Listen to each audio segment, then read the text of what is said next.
We're gonna No, we're have not. some fun. No, if the What do Knicks you are losing, mean? I'm gonna be miserable. I'll be fine. I'm gonna be miserable. You know what? I'm saying Knicks are winning tomorrow. Oh. Fuck it. Here we go. Knicks are winning tomorrow. See that guy? No, that's the wrong guy. See that guy? See him? He's over his assist prop. Jalen Brunson. He's going over his assist prop. Betting above the rim. Only on SportsGrid.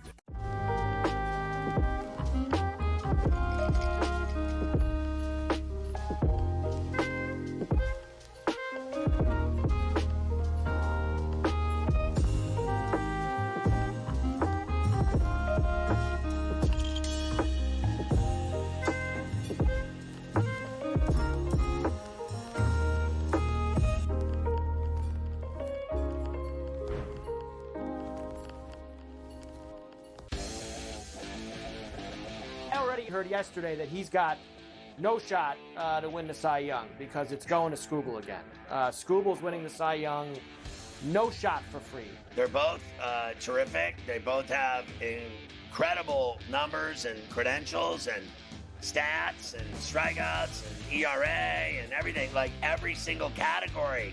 Fried is right there with him. Pharrell coast to coast. Only on SportsGrid.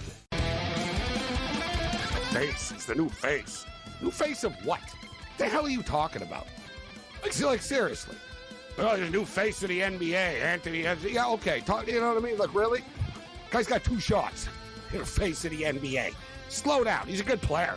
I've always thought the whole face of the NBA thing was comical. You want him to be the face of the NBA because you don't like it that all the other faces of the NBA aren't American. Sports Rage tonight. Only on...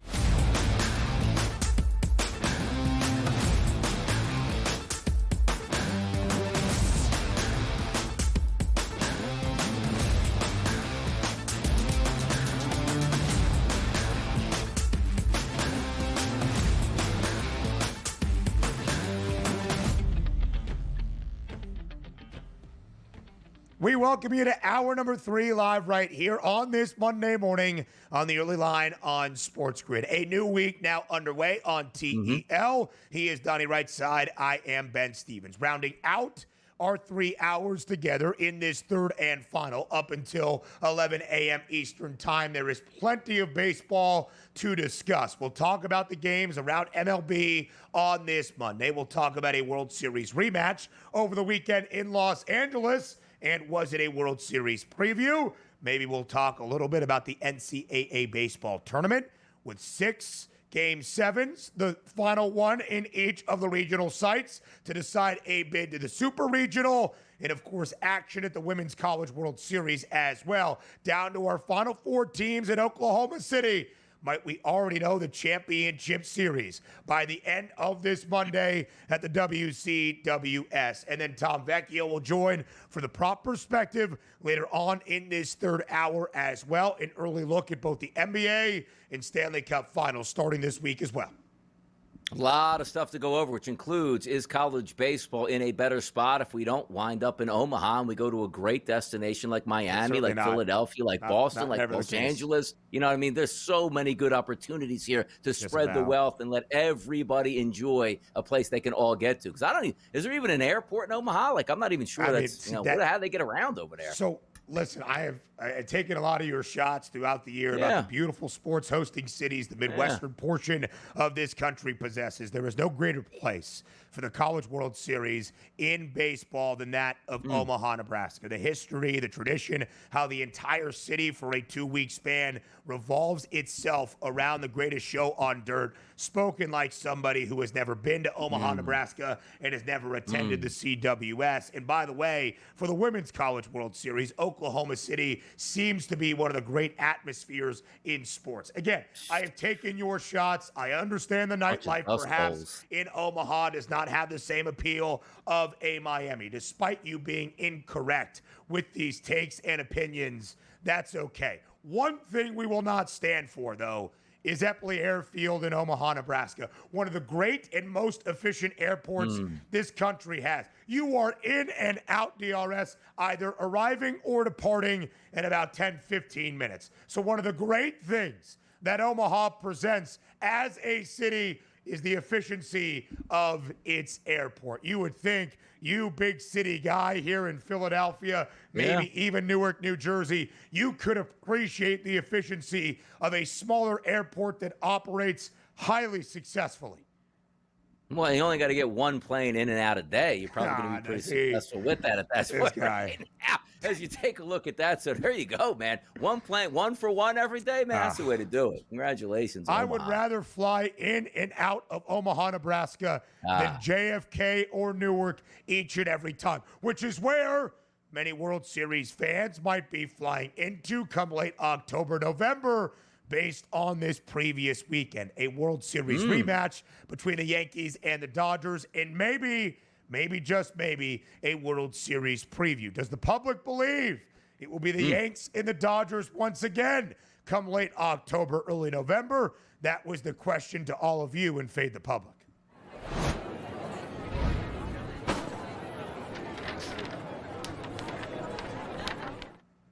At SportsGrid on Twitter, will the 2025 World Series be a rematch between the Dodgers and the Yankees? Two options for you. We hope the phrasing of the question lived up to Donnie Right-Side's very lofty standards. Yes or no? Most of the public, DRS, an overwhelming majority, more than 70% of the vote now, saying no. We will not see a World Series rematch once again between the Dodgers and the Yankees. DRS, are you fading the public? I am fading the public. I clicked yes because I'm just taking a look at right now 2 months into the season. I think that the best team in the National League when it's all said and done is going to be the Dodgers. On the other side, I think the Yankees right now are the best team in the American League, and there's not very many teams that right now I'm scared of, this team could really track them down. But to be honest, the no's probably will be correct at 70% currently right now because it's hard to pick the two teams from each league. So much has to go into the final 4 months. Injuries will take place. Teams will get hot. So getting a repeat of the World Series from last year certainly will be tough. But I'm just looking right now, and I say, who's the best team that I think is going to be in the National League? It's the Dodgers, and the same thing with the Yankees in the American. Interesting. I voted no. Why? Because I hope it's the Detroit Tigers out of the American League, as I have a 10-1 ticket on Detroit from opening day to win that American League pennant. The Tigers have the best record in baseball and the second best price now to win the AL, only behind the Pinstripes, and the third best number to win the World Series. However, DRS, we are talking about two teams that are the pennant favorites in the respective leagues, the Yankees in the AL, the Dodgers in the NL, and two teams that have the two best numbers to win a World Series. Plus 240, the ridiculously short number on LA. That was the case before this year got started, is the case now. 36-23. The Dodgers, that third best record in the National League, but in front in the division in the NL West. The Yankees 36-22, second best mark in the American League, 2 full games behind the Detroit Tigers, but best record in the American League East. Both from a record perspective, DRS, in the path both teams have right now and what we anticipate based on the odds, it should not surprise anybody in the least that we see a World Series rematch between the Dodgers and the Yankees.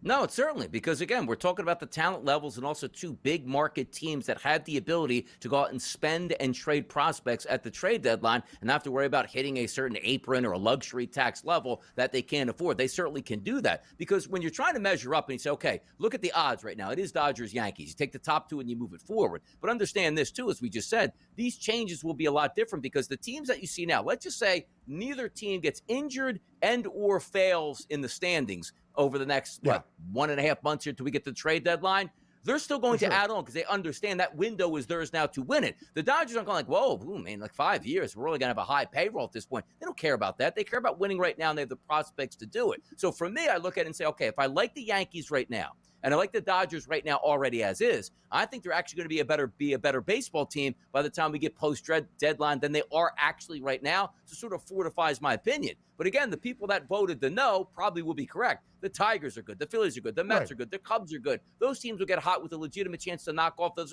Because also, go back into the history here of the expanded wild card in the National League and the American League. We're not getting the best of the best every single time in the World Series because it's harder to go through and they're short series. It's why in the NBA, in the 1980s, you had shorter series with better teams getting knocked out. And the NBA goes like, no. It's better for our sport to have long series the entire way through because the cream will rise to the top and the better teams will advance. We don't have that in baseball yet. You play bad baseball for 3 games, you're out. Yeah. There's no reprieve.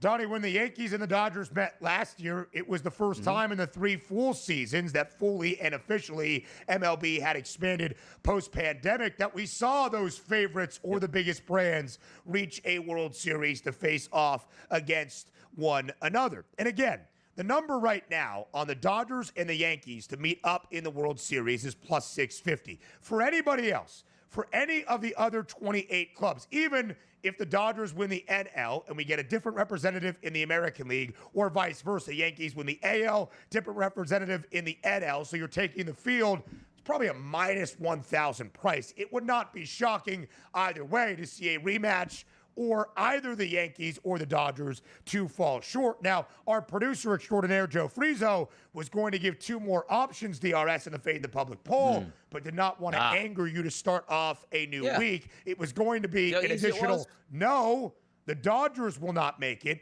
or no, the Yankees will not make it, but it might have been confusing based on the phrasing. DRS, if you had to pick one of those 2 teams that is more than likely to come up short of the World Series, who is it? The Yankees, because I just think the Dodgers are so talented that when everything is right for them, come on, man. How are you going to beat them in a 5 or 7 game series? Hold on a second. Didn't we start the second hour with you saying it's more than likely the Yankees get there with a better path? What's surprising, though, would be the Dodgers.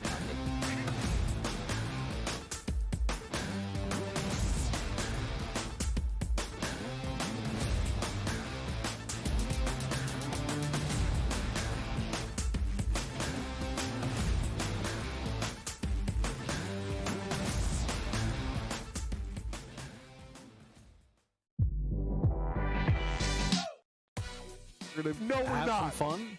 No, if the Knicks are losing, I'm gonna be miserable. Be fine. I'm gonna be miserable. Really? You know what? I'm saying Knicks are winning tomorrow. Oh. Fuck it. Here we go. Knicks are winning tomorrow. See that guy? No, that's the wrong guy. See that guy? See him? He's over his assist prop.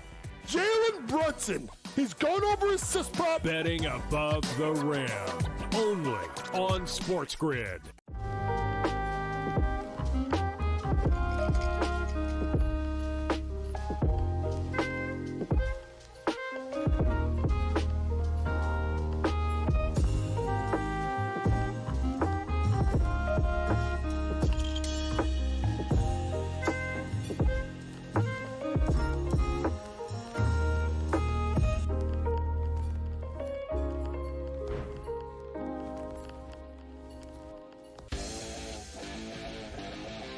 Heard yesterday that he's got no shot to win the Cy Young because it's going to Skubal again. Skubal's winning the Cy Young, no shot for free. They're both terrific. They both have incredible numbers and credentials and stats and strikeouts and ERA and everything, like every single category. Fried is right there with him. Pharrell, coast to coast, only on SportsGrid. Face. It's the new face. New face of what? The hell are you talking about? Like seriously. Oh, the new face of the NBA, Anthony. Yeah, okay. You know what I mean? Like, really? Guy's got 2 shots. You're the face of the NBA. Slow down. He's a good player. I've always thought the whole face of the NBA thing was comical. You want him to be the face of the NBA because you don't like it that all the other faces in the NBA aren't American. Sports Rage tonight. Only on SportsGrid.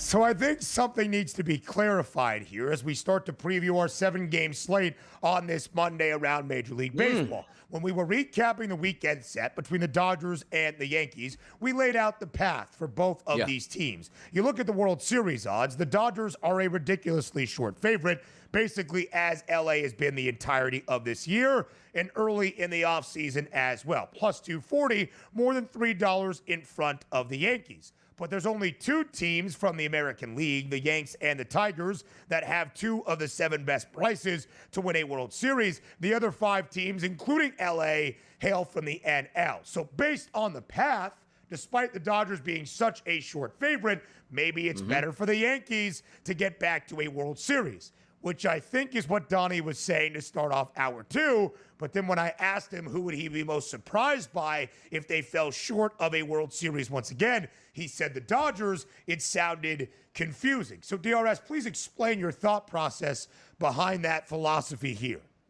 When you're looking at the Yankees are a very good baseball team. The Yankees play not in such a good, let's just say, league as the Dodgers do. So for me, thinking that the Yankees will make the World Series because they don't have a tougher path is appropriate there. But also at the same time, you look at the Los Angeles Dodgers, you say, yes, their path is much harder than the Yankees, but I do think the Dodgers are much better than the Yankees. And even the projections is what we're looking at, right? As I continue to say, after the trade deadline, when the Yankees will see who they add or the Dodgers will see who they add, I think by the time, if we have no catastrophic injuries, you had Shohei Ohtani back into that lineup as possibly a pitcher, even a high leverage pitcher. Hey, coming in the 6th inning of the NL wild card to sort of shut down a rally here, that's unbelievable if you can do that. So it does sound convoluted the way I'm trying to explain it, but understand this. The Dodgers are the better team. Just because they have the harder road doesn't mean they can't get there. So for me, the Yankees, if they slip up in the postseason, I'd say, well, yeah, they weren't as good and it wasn't as tough a run, but you know, that pedigree of a team for the Dodgers. So the Dodgers by far are going to have the toughest schedule to get to the World Series, but I still would be absolutely shocked more technically if the Dodgers don't make it because of that payroll and the expectations of adding a reliever, a bat, and or a starting pitcher by the time we even get to August.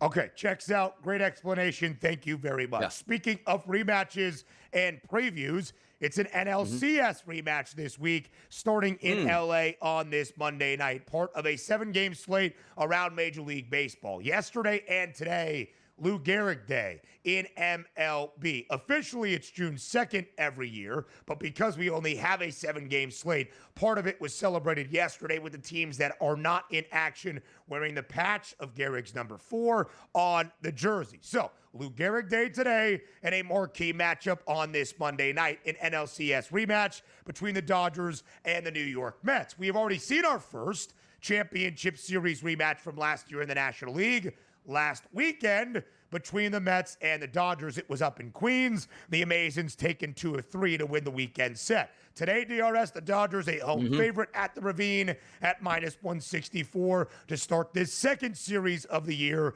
between the Mets and the Dodgers. How does this one begin tonight in Los Angeles?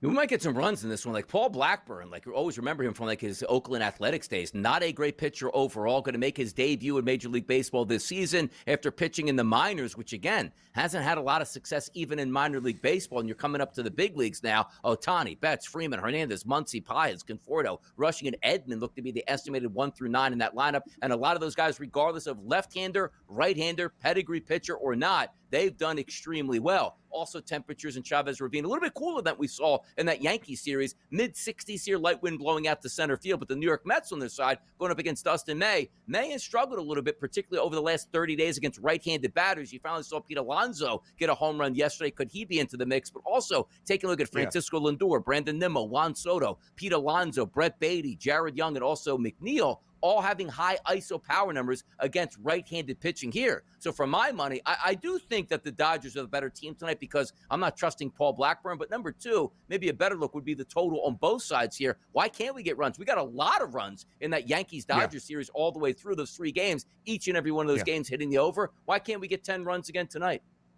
Absolutely so. That total is 9, DRS. All 3 games in that series between the Dodgers and the Yanks saw at least 10 runs. Not nearly as much offense in the first meeting between LA and New York up in Queens outside of the opener. The only game the Dodgers won, that was a 7-5 victory a couple of Friday nights ago. Final series of the year between the Mets and the Dodgers. New York took the first, winning 2 of 3. And really, DRS, since that first win against LA, now now 9 days ago. The Mets playing really good baseball. They have won 7 of their last 8, including a weekend sweep of the Colorado Rockies. The New York Mets 37-22 atop the National League East once again, 37-22. The mark tied for the best in the NL alongside the Chicago Cubs. But a couple of really good teams elsewhere in the NL West trying to keep pace with LA.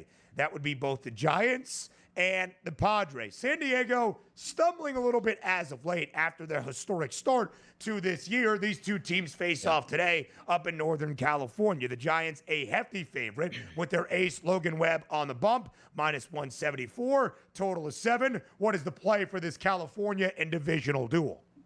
Yeah, probably should go to the Giants. It is a heavy number, and I don't really love the Giants' bats all that much. You take a look at Steven Kolek on the season, you might say, like, hey, look at that, an ISO against of 086 and a weighted on-base percentage of 297. Let's dig into those numbers. His first 2 starts of the season at Pittsburgh and at Colorado. Now, granted, it was Colorado, but still, you were facing the Colorado bats and the Pittsburgh bats. How about going 14 1/3 innings pitched without giving up an earned run in those first 2 starts? Look at the last 3 starts. Seattle, 5 innings, 5 earned runs. Toronto, 6 innings, 3 earned runs, which wasn't bad, but gave up 4 total runs in that effort. Miami, 5 1/3 innings, 6 earned runs in that. So he's leaking oil late. Maybe it's a chance for those bats to get red hot here for San Francisco. Elliot Ramos, Matt Chapman, Willie Adames, guys with high ISO power numbers and weighted on base percentages against right-handed pitching. Flip it over to the other side. You know I love Logan Webb. On the season, last 30 days, everything looks good outside of him being a little bit leaky now to left-handed batters. Those left-handed batters in the lineup tonight anticipated Louis Arise, Jackson Merrill, Jay Cronenworth, maybe an opportunity. But for me, I just think the cream rises to the top. The better pitcher, I'll take him in this game, even with a heavy number, similar to what we were just talking about with the Los Angeles Dodgers going up against the Mets. Just a better pitcher at home, hard to pass up. The Padres started off the month of May winning 4 consecutive games, but they are 10-13 since that point. 2 games back of LA is San Diego, 3 games back is San Francisco. More MLB next.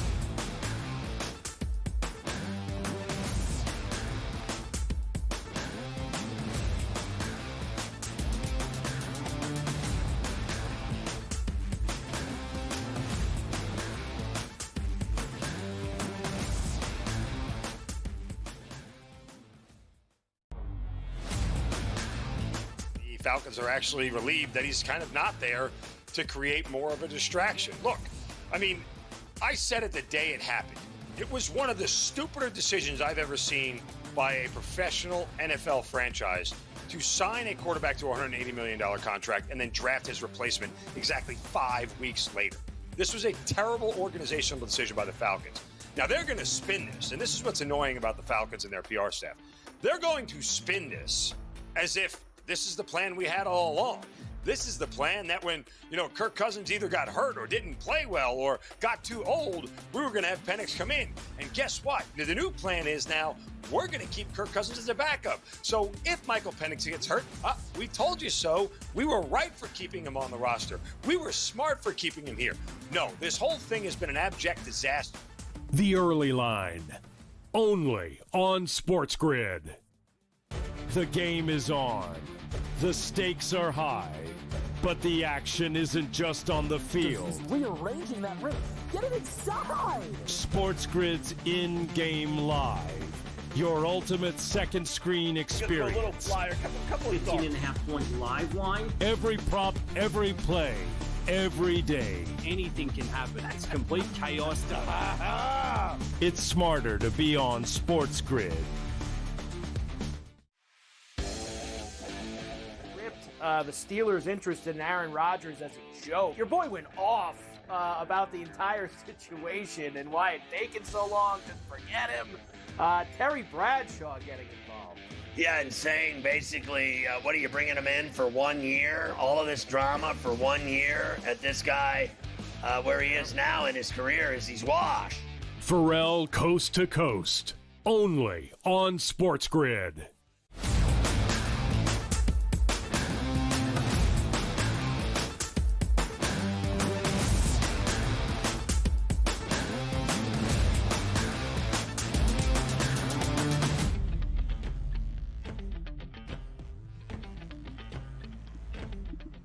The hottest team around the bigs right now resides in Milwaukee. The Brewers have won 7 consecutive games, including sweeping the Philadelphia Phillies this weekend. Can the Brew Crew, a part of this 7-game slate around MLB, continue that win streak to start off a new week in Cincinnati? Milwaukee, a slight road underdog to have that 7-game win streak come to a close tonight against Brady Singer and the Cincinnati Reds. The Reds a minus 120 now, home money line favorite. Total is 9. An NL Central Divisional dual DRS.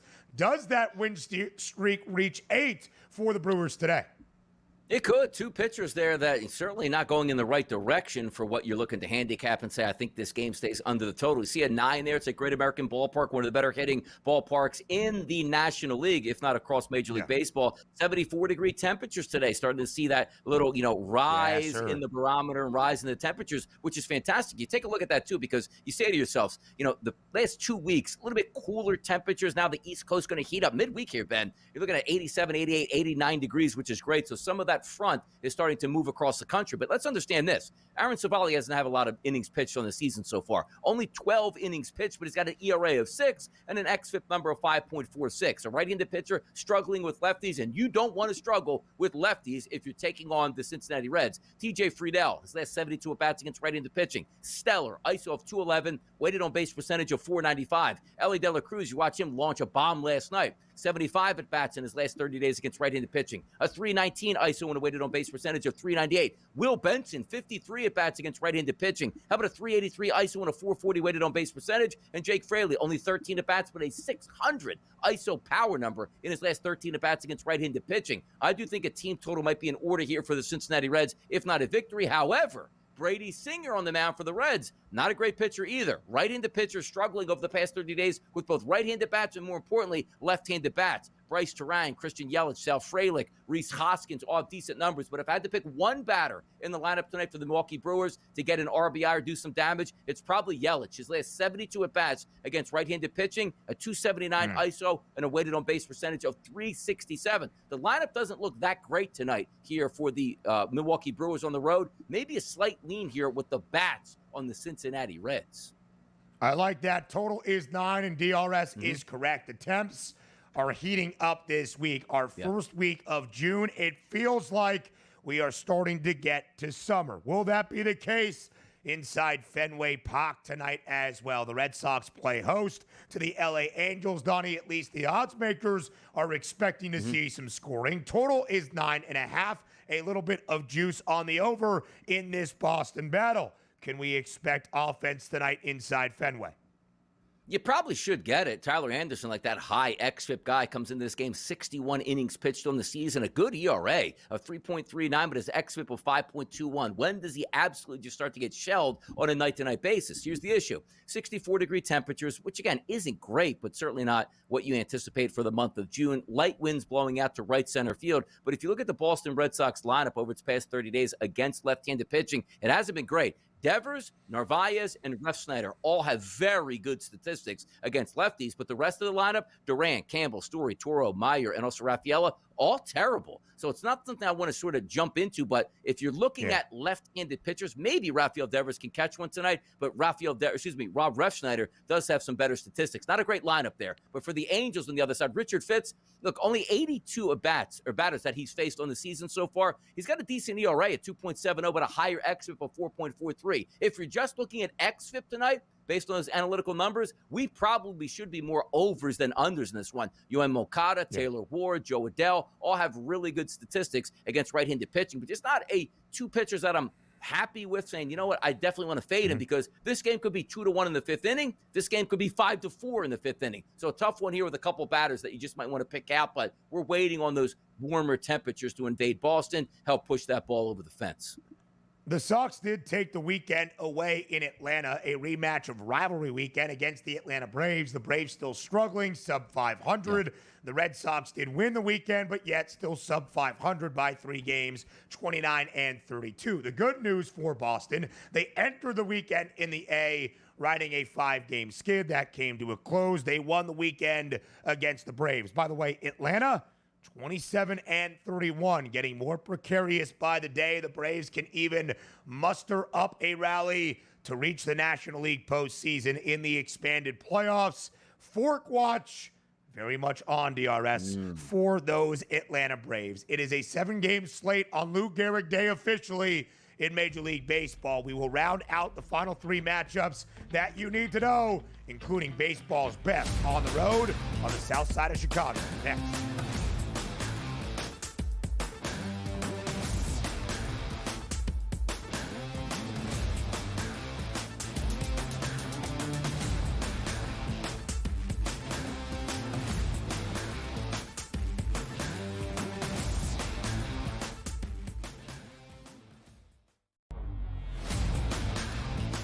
Falcons are actually relieved that he's kind of not there to create more of a distraction. Look, I mean, I said it the day it happened.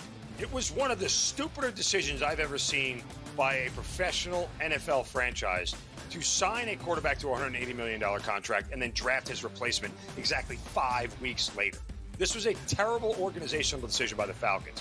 Now, they're going to spin this, and this is what's annoying about the Falcons and their PR staff. They're going to spin this as if this is the plan we had all along. This is the plan that when, Kirk Cousins either got hurt or didn't play well or got too old, we were going to have Penix come in. And guess what? The new plan is now we're going to keep Kirk Cousins as a backup. So if Michael Penix gets hurt, we told you so. We were right for keeping him on the roster. We were smart for keeping him here. No, this whole thing has been an abject disaster. The Early Line, only on SportsGrid. The game is on. The stakes are high, but the action isn't just on the field. He's rearranging that ring. Get it inside! SportsGrid's in-game live. Your ultimate second screen experience. A little flyer, couple of 18.5-point live line. Every prop, every play, every day. Anything can happen. That's complete chaos. It's smarter to be on SportsGrid.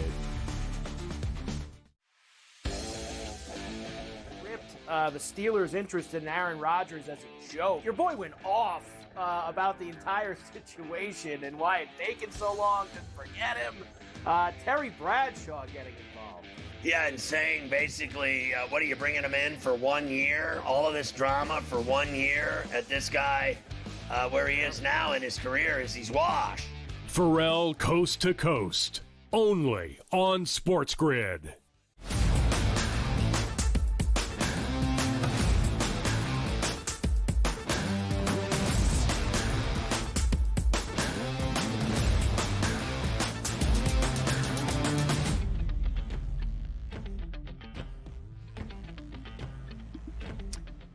A 7-game slate on this Monday around Major League Baseball. It is Lou Gehrig Day. I'm glad they celebrated that also in part yesterday on the opening day of June on a Sunday. Because DRS, the 7 games we have today, not all of them are great, including the ones we are about to break down here in this segment. It does start, though, with baseball's best team. The Detroit Tigers remain the team with the best record around the bigs, 39-21. They head to the park of one of the worst teams in Major League Baseball this year, and as of this moment, the worst team in the modern era of Major League Baseball, that being the Chicago White Sox, who, by the way, are not great this year. They're 18-41. But if it wasn't for the Rockies, who we'll discuss in just a matter of moments as well, Chicago might have a couple more eyeballs about how dreadful they have been once again in 2025. So with the Tigers sending out Jack Flaherty on the bump on the south side of Chicago, Detroit is a road favorite of greater than 2 bills, minus 205, that updated number now in favor of the Tigers. How do you see that game playing out tonight in Chicago? Yeah, it should be a Tigers win, and also understand that we're playing in Chicago. It is windy. It's blowing in 9 miles per hour. But how about this 80 degrees at first pitch, something that you certainly like to see. The one thing we look at Jonathan Cannon, the last 4 starts have all been on the road, and the last 2 haven't been very good. Went 5 innings, gave up 4 runs, 3 of those earned, followed by 5 and a 2/3 innings pitched here, giving up 5 earned runs in that game. But this is a home game and maybe a chance to bounce back. But here's the issue. Like left-handed bats, which we love for Detroit, might be a little bit tougher hitting the home run, but Kerry Carpenter, Colt Keith, Riley Green, Wencio Perez, who's a switch hitter back from the left-hand side tonight, all really good numbers. Like if you look at the first 7 batters anticipated in the lineup tonight, all exciting weighted on base percentages against right-handed pitching over the past 30 days. That certainly bodes well. But then if you take a look at the Chicago White Sox, the issue it's not really like they can't be competitive. They're just not good enough. You have Talkman and Vargas in the middle of that lineup putting up decent statistics here. Sosa and Palacios, decent weighted on base percentages here. I would actually love to take an over, but just with that wind blowing in, it makes it a little bit tougher. Flaherty, however, has given up the majority of his damage from the left-hand side. You look at the lefties in the lineup tonight, really only Mike Talkman shines. So once again, Detroit is the better team. Detroit's going to have the better pitcher on the mound, and that's the way I would side, even with that high price point in Chicago today.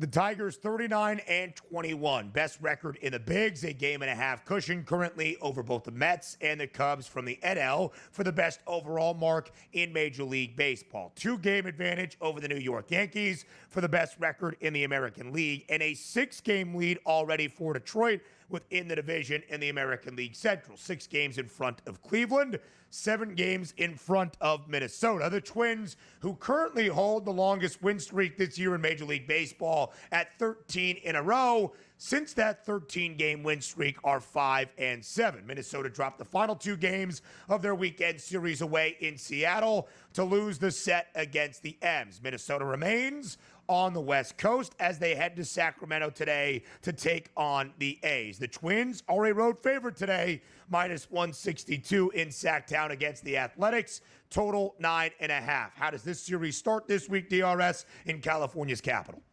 Yeah, how about Joe Ryan? 63 innings pitched on the season, an ERA of 2.57 and a very manageable xFIP number of 3.45. You take a look at his numbers against weighted on base percentage against 243 batters he's faced. How about a 262? You go to the last 30 days, that actually increases to a 224, so even better here. He's been great the last month. Low walk rate, decent K rate, low ISO power numbers against, and low weighted on base percentages here. Now, also, we're not playing in Minnesota. We're out on the West Coast there in Sacramento, which has usually been a bandbox to open up the season, which you have Lawrence Butler, Jacob Wilson, Brent Rooker, and Tyler Soderstrom, all with very good numbers against right-handed pitching, particularly over the past month. Now, flip it over to Minnesota here and take a look at how they match up against Luis Severino. He's been a decent pitcher. However, on the season, it's 72 1/3 innings pitched here, 3.89 ERA, which is good, in the 4.10 xFIP number, which is right around the numbers you look forward to. But there are a couple guys in that lineup that have a chance to do damage tonight. Byron Buxton, 385 weighted on base percentage last 30 days against right-handed pitching. Trevor Larnach, 410 weighted on base percentage with a high ISO going up against right-handed pitching. And also take a look at Wallner, only had limited at-bats, but Cody Clemens continues to shine on each card. 59 at-bats against right-handed pitching over the past month, a 396 ISO and a weighted on base percentage of 453.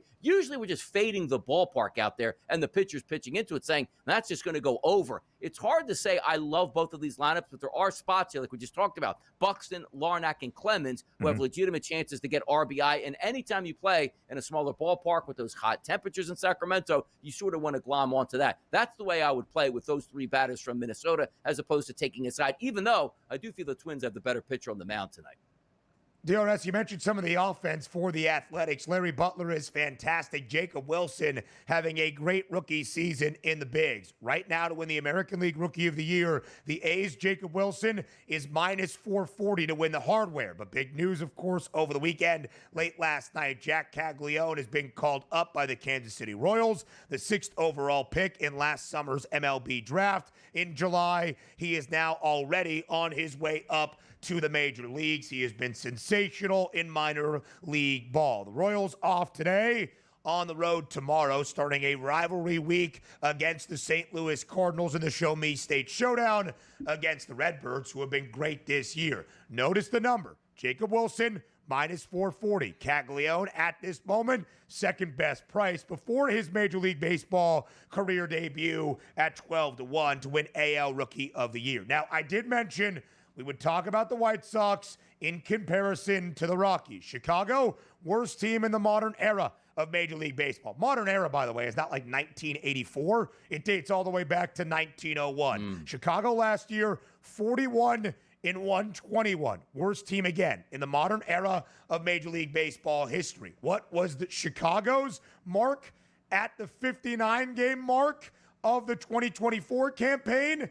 15-44. This year, they're just 18-41, by the way, but 15-44 last year. It took them until June 10th, DRS, the White Sox a season ago, to lose 50 games.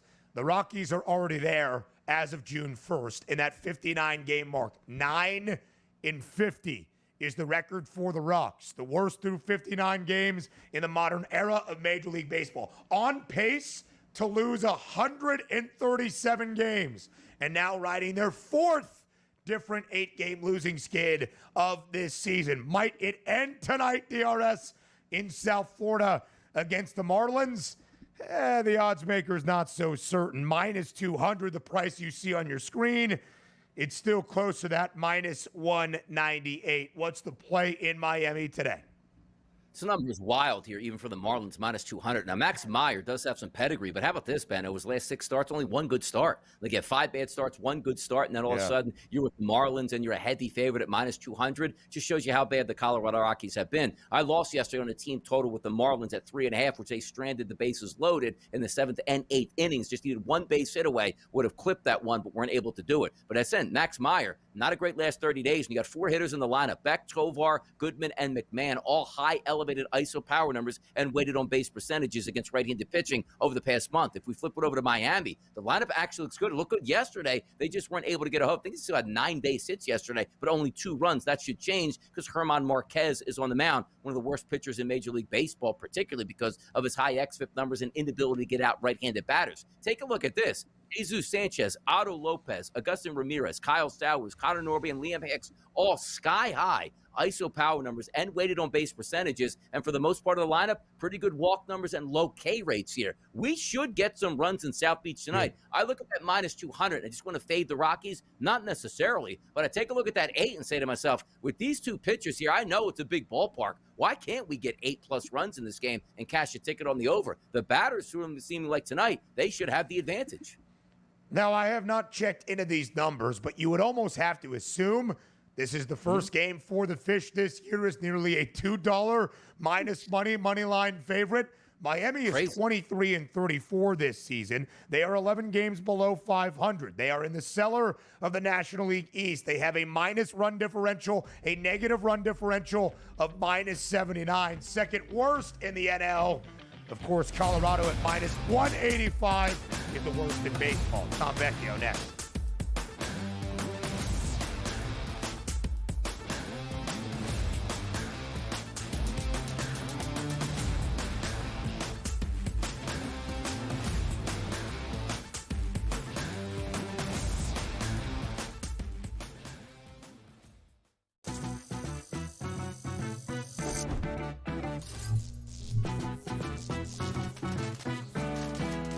Did you know sportsbooks tend to draw up tighter bet lines for events that get even more bettors, like championship games or major matchups? My tip? Try betting on less popular sports. You might have a better shot at beating those odds. Now, go get lucky. See you in Las Vegas. Let's get lucky.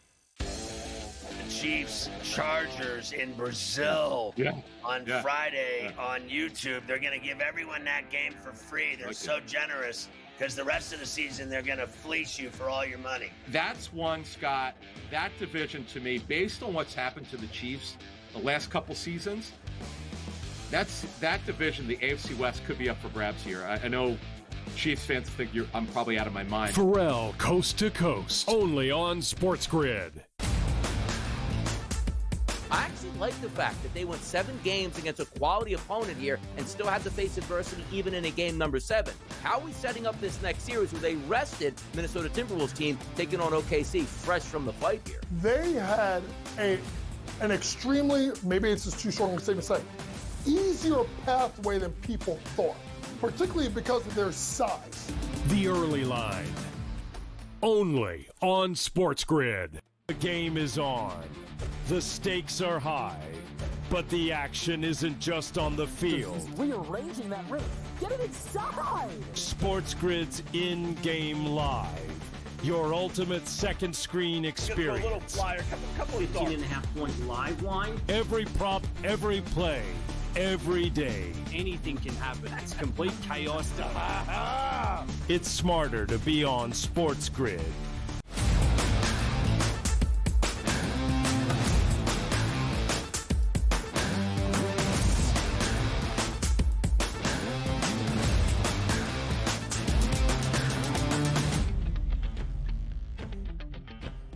Tom, here's pizza. Live right here on this Monday morning on the early line on SportsGrid. It is our pleasure, as always, to provide that prop perspective from the very start of a new week with the man known as TV Tom Vecchio of SportsGrid, the jack of all trades, joining us here to look at the NBA Finals matchup now set between the Oklahoma City Thunder and the Indiana Pacers. How does Tom approach a series with such a hefty and lopsided favorite? We'll talk Stanley Cup Final with TV Tom as well, and maybe even some plays on this Monday around MLB. Vecchio, as always, we appreciate your time. Thanks for being here to start a new week. Thanks for having me. Yeah, we have a lot to get to. The NHL and NBA playoffs start this week. Obviously, there's multiple different ways to attack it. Not really just on a first game basis, obviously with a larger spread, but the series prices, the series props are far more interesting to me. Let's get going. Still a few days off, Vecchio, until we get to game number 1 of the NBA Finals on Thursday. Game number 1 of the Stanley Cup Final on a Wednesday night as well. So let's start around the association. Vecchio, we assume that if Oklahoma City were to match up against Indiana, the Thunder would be a hefty favorite to win the Larry O'Brien Trophy, crowned an NBA champ. And that's exactly what the odds makers are anticipating, minus 750. Oklahoma City also a 2.5 game favorite at minus 118 to lay the 2.5 games with the Thunder. For OKC to cash that ticket, it would be winning in at most 5 games. So, Vecchio, I asked, what would the approach be from a betting perspective with such a lopsided favorite in the NBA Finals? What's your answer? You have to do it in some type of series bet. So if you think, OKC gets done quickly, I think 4-1 is a realistic outcome, maybe 4-2. 4-1 is at plus 210 and 4-2 is at plus 410. So theoretically, you could play both at an equal unit on both. And as long as one of those hits, you will come out net positive, because at plus 210, they're both plus money. You just need one of them to cash. Now, if it is going to 4-2, that means it's going over 5.5 games. That means OKC, again, covers a minus 1.5 series spread, whatever it might be. So, again, you can go bet in multiple ways. My favorite bet for the series would be over 5.5 games, and that would, kind of imply OKC winning 4-2. And then if we are in a spot where they're up 3-1 in the series and, they could close out, obviously, in that 5th game, I could simply play them on the money line and then get back to, my initial bet. Obviously, would probably be juiced over, heavy money line, but I could come out net even at a certain point. So that's how I always approach playoff series. Have a full series bet, and then once we get to that deciding game, figure out what you need to do to at least come out net even.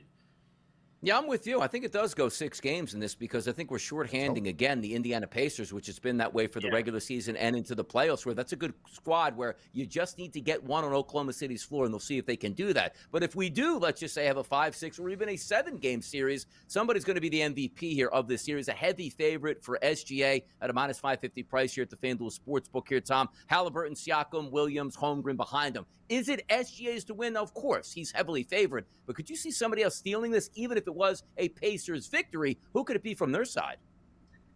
Honestly, I would make the play on Siakam. This is just like, if you're asking me what, if I had to pick someone, it would be Siakam, because that's absolutely a significantly longer price than their series price. So if we do get to a 7th game, which I don't think will happen, Siakam's probably going to be a driving force in that. And if you have him at 19-1 now, he'd probably be, let's call it, 6-1, 7-1, if we do get to that 7th game. And that's just a great opportunity to have in terms of the odds differential. So I don't think it'll go 7 games, but if you're like, hey, I just want to root for a little bit of chaos, I want some interesting stuff to happen, take a little bit of a longer shot on Siakam at 19-1. Yeah. Follow up there, Vecchio, on the minus 550 price for the NBA MVP, the Western Conference Finals MVP, in Shai Gilgeous-Alexander. His team to win a championship is minus 750. SGA individually is minus 550. Is that considered value at all? And I ask a follow-up to the follow-up, can anybody else on Oklahoma City, if the Thunder win an NBA championship and health remains stable, win the NBA Finals MVP award, not named Gilgeous-Alexander? I don't think there's enough value differential. And this is something we've always talked about, especially for NFL season, right? Like we've talked about MVP betting on that at the start of the playoffs. And I just don't think there's enough differential. If all stats are equal, Jalen Williams and SGA, they both put up the exact same stats. Even if Jalen Williams has these 30-point games, they're still going to give to SGA. Like that's what it comes down to. And I don't know if people will be factoring in, the voters will be factoring in the entire playoff run, which technically it should just be the NBA Finals MVP.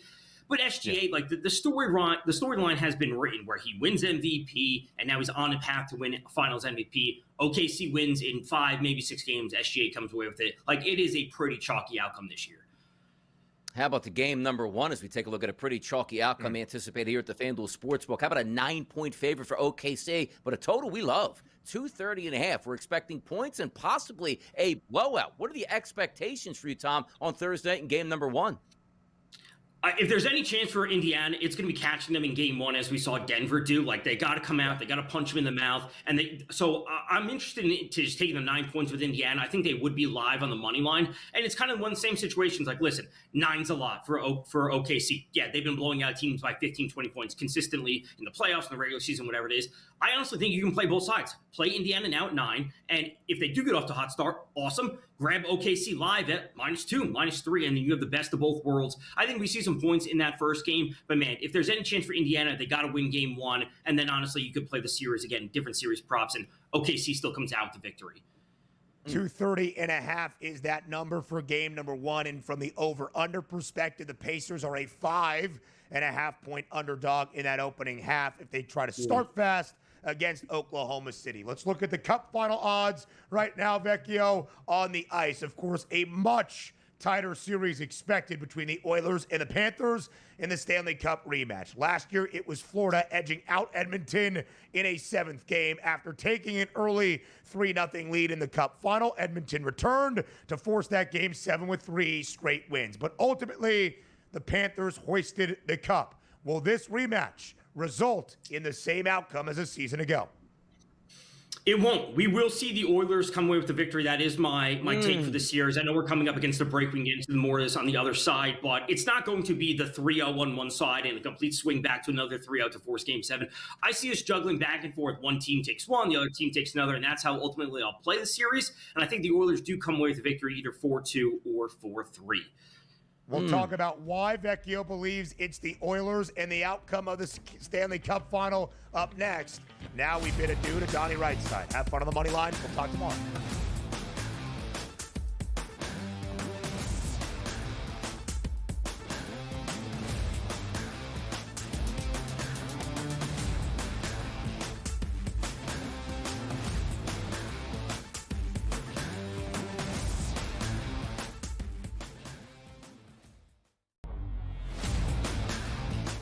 Falcons are actually relieved that he's kind of not there to create more of a distraction. Look, I mean, I said it the day it happened. It was one of the stupider decisions I've ever seen by a professional NFL franchise to sign a quarterback to a $180 million contract and then draft his replacement exactly 5 weeks later. This was a terrible organizational decision by the Falcons. Now, they're going to spin this, and this is what's annoying about the Falcons and their PR staff. They're going to spin this as if this is the plan we had all along. This is the plan that when, Kirk Cousins either got hurt or didn't play well or got too old, we were going to have Penix come in. And guess what? The new plan is now we're going to keep Kirk Cousins as a backup. So if Michael Penix gets hurt, we told you so. We were right for keeping him on the roster. We were smart for keeping him here. No, this whole thing has been an abject disaster. The Early Line, only on SportsGrid. The game is on. The stakes are high, but the action isn't just on the field. He's rearranging that roof. Get it inside! SportsGrid's in-game live. Your ultimate second screen experience. A little flyer, couple of 15.5-point live line. Every prop, every play, every day. Anything can happen. It's complete chaos. It's smarter to be on SportsGrid. The Steelers' interest in Aaron Rodgers as a joke. Your boy went off about the entire situation and why it taken so long to forget him. Terry Bradshaw getting involved. Yeah, and saying basically, what are you bringing him in for 1 year? All of this drama for 1 year at this guy, where he is now in his career, is he's washed. Pharrell Coast to Coast, only on SportsGrid.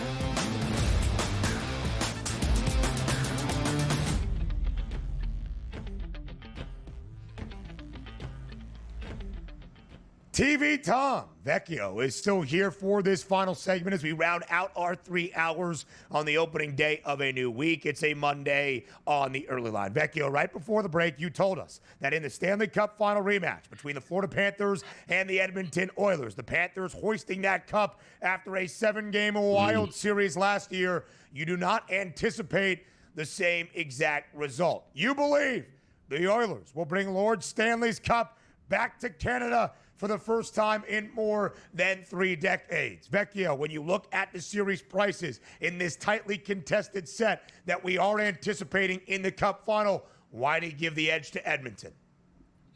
So Edmonton obviously played well last year, and obviously some of the games that they lost were still decided very closely. And when you look at the entire series overall, Edmonton actually outscored the Panthers. Now, some of those games that they won, 8-1, they're winning, 5-2, whatever it might be. That's why we would see them, outscoring them in a series. But the system that they have is even more refined this year compared to where it was last year. I know that they lost Zach Hyman, and that is a big loss for the Oilers, but I believe we'll see someone like Corey Perry step up. So this series comes down to, I think, really one player, and that's going to be Stuart Skinner, the goalie for the Oilers. I think the forwards will be fine on both sides. The defense will be fine on both sides. Sergei Bobrovsky will be fine for the Panthers, but Stuart Skinner is the key piece in this. So what they did last year, they're going to learn from the first 3 games. They can't be falling behind, down 0-3. And the refinements that they made in the last 4 games, I should say, for the Oilers to force a Game 7, that's what we'll see from the jump this year. So we have the top-end talent. We have the system in front of Stuart Skinner. And if he plays at the level that he did in the most recent series, the Oilers will come away with a victory. So, Edmonton, you expect to hoist Lord Stanley's Cup on home ice potentially, or they at least have home ice advantage. Vecchio, would you just lay the -122 for the outright price on the Oilers? How would you approach Edmonton winning a Stanley Cup from the betting odds perspective? Obviously, the -122 is a super fair line. I think you could certainly play that. And this is the situation where it's like, I don't want to have all my eggs in one basket, but I do have the Oilers to win 4-2 at +500 and the Oilers to win 4-3 direct series outcomes at +400. So 500, 400 for those two. I will eventually have a small piece on the Oilers. I honestly want to see them lose Game 1, just therefore I'll get a better series price and I will still have these two active. And again, what I always talk about, it always leaves you hedging opportunities. Okay, the Panthers win, we can look to buy back in after Game 3, 4, whatever it might be. So that's what I want to see. I will take them on the series price. I do think they get it done. History is, determined to repeat itself or whatever. Sidney Crosby lost his first Stanley Cup, won his second. Gretzky lost his first Stanley Cup, won his second. And McDavid is on the path to do the same thing. And Connor McDavid last year, Vecchio, won the Conn Smythe for the playoff MVP. Despite his team not winning the Stanley Cup, you expect Edmonton to win, and Connor McDavid is now an even money +100 favorite to win the Conn Smythe. Is that a playable price on McDavid, or would you look elsewhere in those Conn Smythe trophy odds? So I do have a position on Bobrovsky at 3.5 to 1 from a couple weeks ago that I spoke about with Carver when we were just doing some NHL today. But I do think McDavid will win it. If the Oilers win it, McDavid's going to win it. If the Panthers win it, it will be Bobrovsky. So you could play those. Obviously, you are getting better series prices if you were just to play Bobrovsky straight up. And again, you would be playing McDavid straight up. They win it, he wins it. It's a better price. It's not a massive differential, but I think they are totally fine at this point. Game 1 on Wednesday in Edmonton. Unlike last year, it's the Oilers now with home ice advantage throughout the Stanley Cup final. And Vecchio, we know how offensive Edmonton has been throughout this playoff run. Total is 6.5. The Oilers a slight money line favorite for game number 1 of the Cup final on Wednesday night. How does this series start in the Stanley Cup final rematch?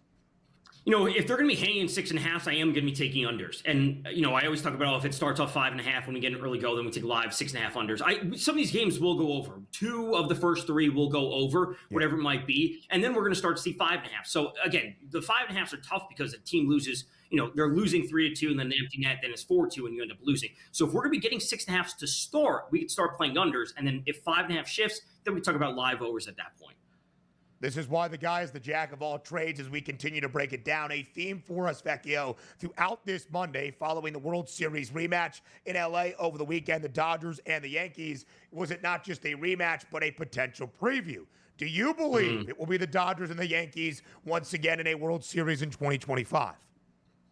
I have a couple of positions on the Dodgers in terms of NLCS matchups. Dodgers to beat the Mets, Mets to beat the Dodgers. I've talked about plenty of times, but I really do like the Tigers. And looking to the Dodgers to beat the Tigers at 14-1 direct World Series outcome, I think is really interesting. And obviously that will develop as the summer goes on. And that would be great for me as well, Vecchio, with my Tigers 10-1 number from opening day to win the American League pennant. He is TV Tom Vecchio, and we appreciate his time always. That does it for this Monday on the Early Line. Show returns tomorrow, 8 a.m. Eastern.